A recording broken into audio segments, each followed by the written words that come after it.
Globalisasi itu artinya apa yang di set up di Amerika bisa berlaku di Desa Menturo, betul nggak? Informasi yang Anda terima itu asal-usulnya sudah diolah sedemikian rupa supaya Anda menyangka ini adalah itu adalah ini, benar nggak? Nah, karena sudah global berarti Anda harus paham ada, tak baca aja, ada 12 bidang peperangan, 12 perang di muka bumi. Kalau Anda punya kecerdasan, Anda pokoknya iling-iling ini, kok nek perlu di-share, ya. Jadi misalnya yang paling awal misalnya perang finansial. Penjelasan singkatnya gini, suatu negara ditaklukkan tanpa pertumpahan darah dengan cara memasuki dan menjauhkan pasar perbankan dan saham dan memanipulasi nilai mata uang negara sasaran. Ini serwet gak karuan nih, dokter piro ini kalau anda mempelajari. Anda ngerti dolar itu naik itu bukan karena Amerika kuat, tapi karena dunia terlalu percaya kepada dolar. Mergo kabeh wong ngarani ku ganteng, akhirnya disepakati ku ganteng, padahal bukan ganteng asli. Jadi Amerika mencetak mata uang yang seharusnya itu sepadan dengan kekayaannya. Ini tidak dia nyata-nyata aja mulai tahun 2008. Karena apa? Karena dunia membutuhkannya. Salahmu dewe. Dolar menjadi berhala. Mergo kok araniku Tuhan, akhirnya berhala jadi Tuhan temenan di dalam pikiranmu. Akhirnya dalam pemetaan kuat dia. Tapi kuatnya tidak karena dirinya sendiri, kuatnya tidak karena dolarnya sendiri, tetapi karena anggapanmu terhadap dolar. Ku padha karo lukisan, bro. Lukisan ku sing apik, sing ndi, sing elek, sing ndi ku gak jelas. Sing penting oleh ngiklan no. Ini garisnya ini menggambarkan komplikasi peradaban. Ini ada labirin-labirin dari karakter manusia yang bermacam-macam, yang berbeda antara timur dan barat. Waduh, ini 2 miliar harganya ini. Padahal mek ora gara-gara mek becek di telekuno dikai cat ngono to ya. Nah, suatu hari teman-teman sekalian, khusus untuk ini, suatu hari kita akan kembali kepada sistem mata uang di zaman Rasulullah. Kita akan kembali ke sistem dinar. Karena sekarang pun sebagaimana tadi Haramain diurus tidak oleh umat Islam di seluruh dunia, seharusnya ada mata uang internasional yang menjadi penyeimbang dari semua mata-mata uang. Nah, peran mata uang internasional sekarang dipegang oleh dolar. Sama dengan Ka'bah dan Nabawi dipegang oleh Saudi. Itu. Seharusnya ada bank sentral dunia, sudah ada bank dunia, tapi dia tidak berperan sebagai, dia malah menjadi bawahannya dolar, kan gitu. Oke, Anda lebih ngerti lah, saya tidak mengerti, saya kuliah ekonomi dulu karena yang terima cuma ekonomi. Aku melbu sastra gak diterima, gitu, akhirnya melbu ekonomi. Nomor 2, perang penyelundupan. Menyabot ekonomi negara pesaing dengan membanjiri pasarnya dengan barang ilegal dan mengacaukan ekonomi lokal dengan membanjiri pasarnya dengan barang bajakan. Perang budaya, mempengaruhi dengan budaya yang bisa terhadap negara yang menjadi sasaran dengan memasukkan pandangan budayanya sendiri. Wis misalnya ini, sekarang ada film animasi. Animasi itu bisa membawa ilmu pengetahuan, informasi mengenai bermacam-macam. Bagus. Apa Upin Ipin, apa apapun. Tapi jangan lupa di situ juga ada yang ditimpakan kepada mentalitas dan moralitas kita. Jadi di film animasi itu kan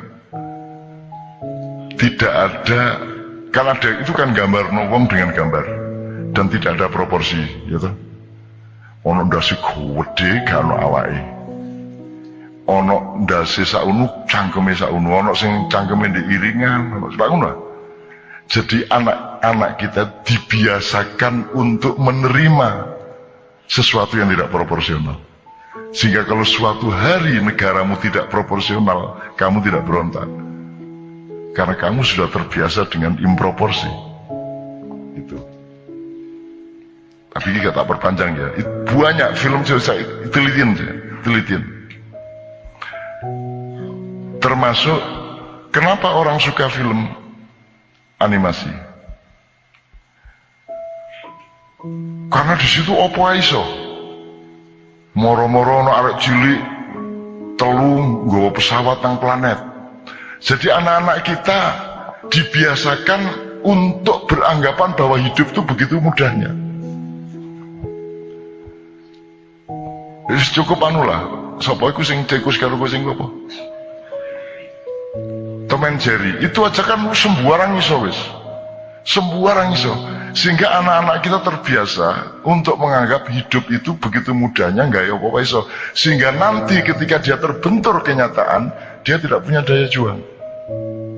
Dia tidak punya daya atau energi perubahan. Ya, nah itu ngemeleh liyane wakai. Terakhir yang soal perang budaya. Sekarang kan banyak film animasi yang persis manusia.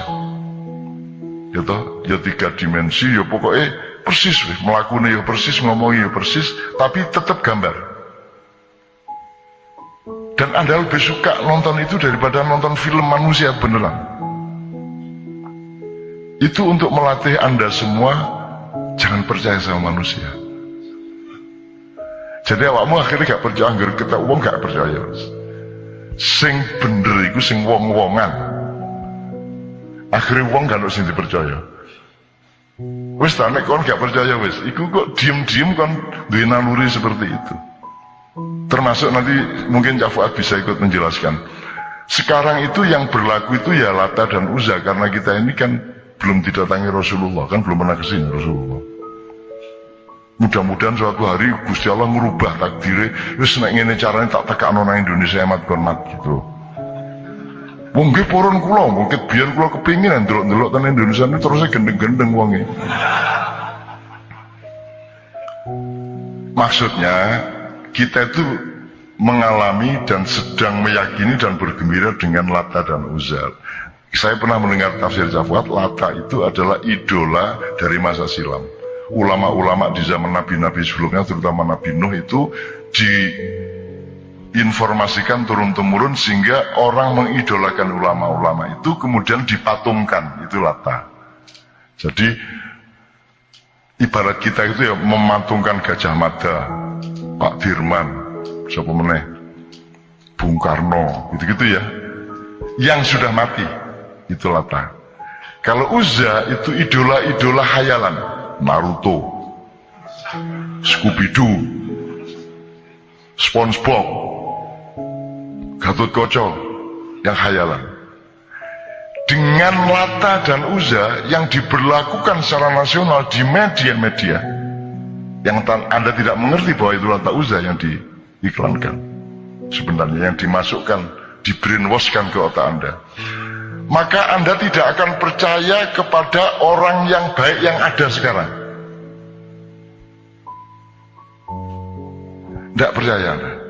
Jadi tidak mungkin muncul tokoh di Indonesia, karena yang dipercaya adalah yang sudah mati sama yang dikhayalkan.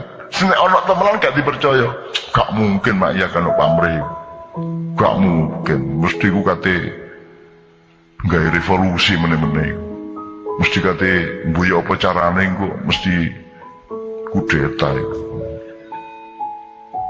Tidak dipercaya. Kebaikan kayak apapun, sehingga saya pernah mengatakan gini, kamu tahu kenapa Iran itu kuat?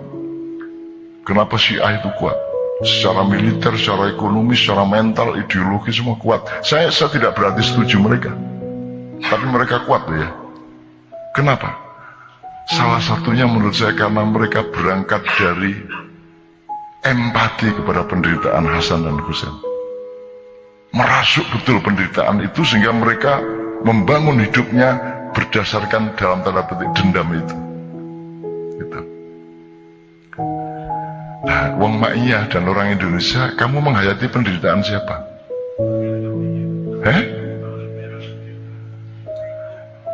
Jawabmu sederhana, kula niki kajeng menghayati penderitaan sinten wong kula dhewe menderita. Gitu loh.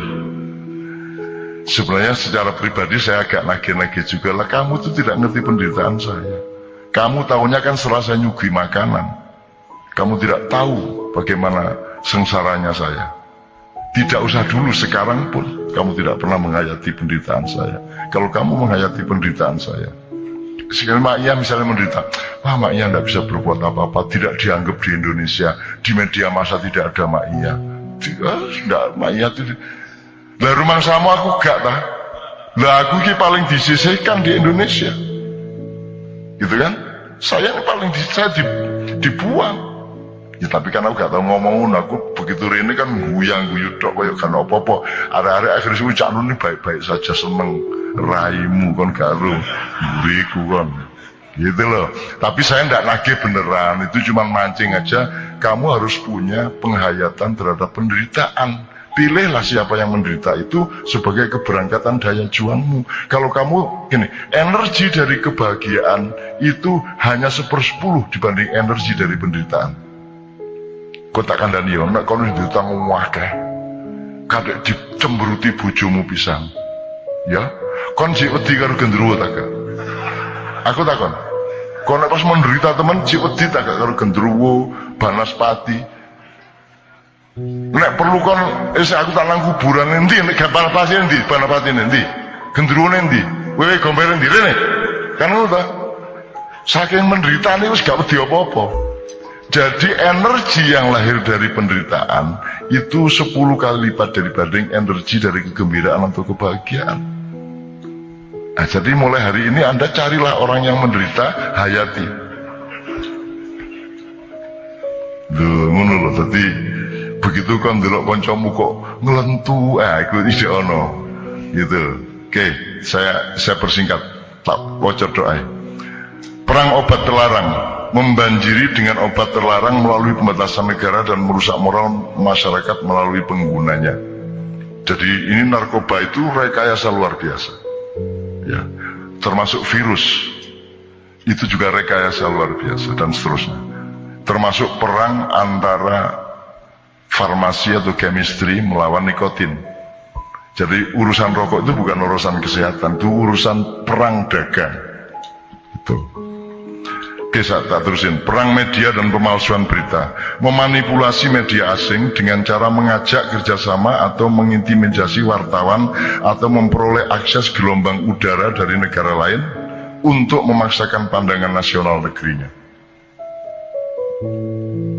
Andaikan wartawan menyadari ini, insya Allah mereka akan lebih arif di dalam memberitakan sesuatu.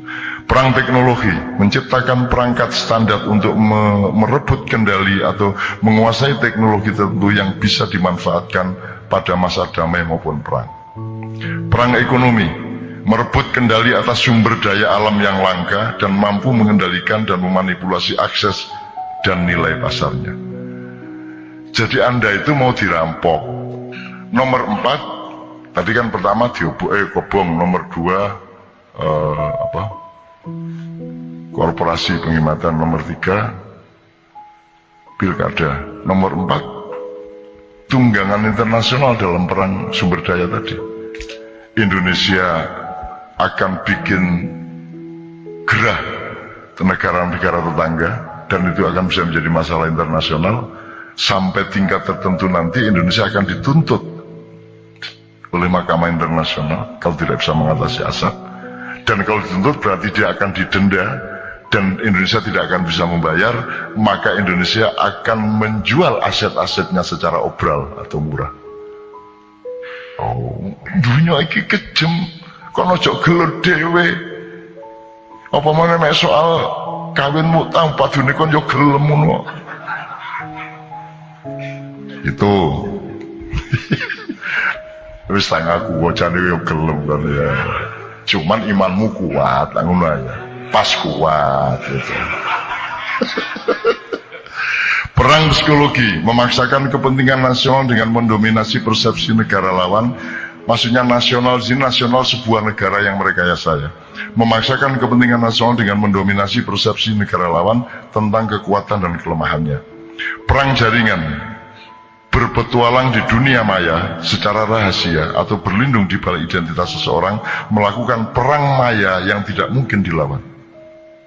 Jadi teman-teman Facebooker,